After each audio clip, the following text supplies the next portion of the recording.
Hey, it's Joshua from Everybody's Coffee in beautiful uptown Chicago. Today we'll be looking at how we grind coffee.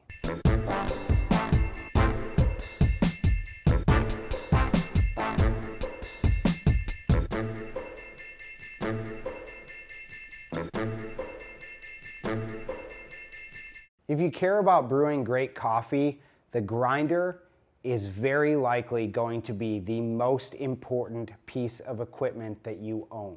There is a huge variance in grinders and their qualities.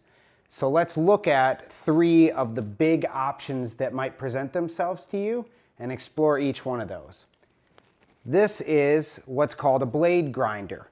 So it just has a blade in there, aptly named, and that blade spins around when you turn it on and breaks up your coffee beans. And when you're all done, after a set amount of time or however you want to determine it, you turn it off, pull your coffee beans out. The problem with that is that it is impossible to achieve a consistent grind out of a blade grinder. You will have a huge variance in the size of your coffee grounds.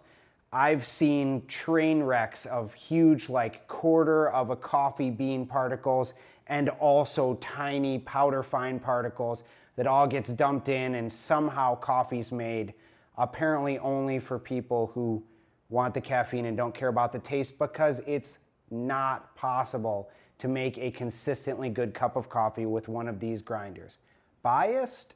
Sure, don't buy this grinder or anything like it. That style is simply not going to get you quality coffee. This one here is what's called a Burr grinder. It has 2 burrs, 2 sections of blades that spin around, and you adjust how close those burrs sit to each other so that the coffee is forced to go through a channel of a certain size.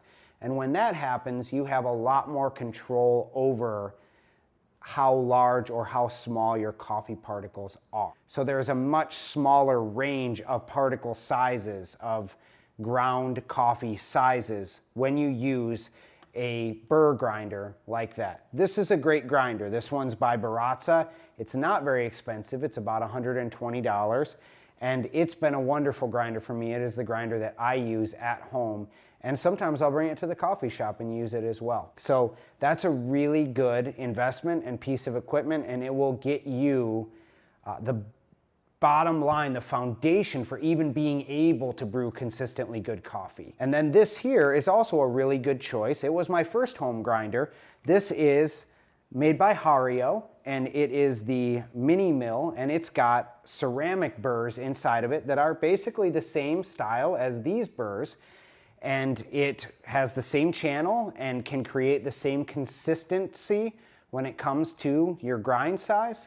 However, it's a lot more work. So if you plan on brewing just a ton of coffee, or for a lot of people, or you want to experiment and do it over and over again, you probably want to invest in something like this, or else you do what I did and end up hooking up a power drill to this, and it just gets really weird and ugly after a while. So those are your options. These ones are great. This one's terrible. Sorry, mother-in-law and father-in-law who own this. Thanks for letting me use it. You guys are great. That's it. Thanks for watching Video Dose on grinding. Sorry I'm so smarmy about grinders, but this matters. So feel free, if you have any comments, complaints, questions, or ideas, to put those in the comments section below, and we'll take a look at them and get back to you. Thanks again.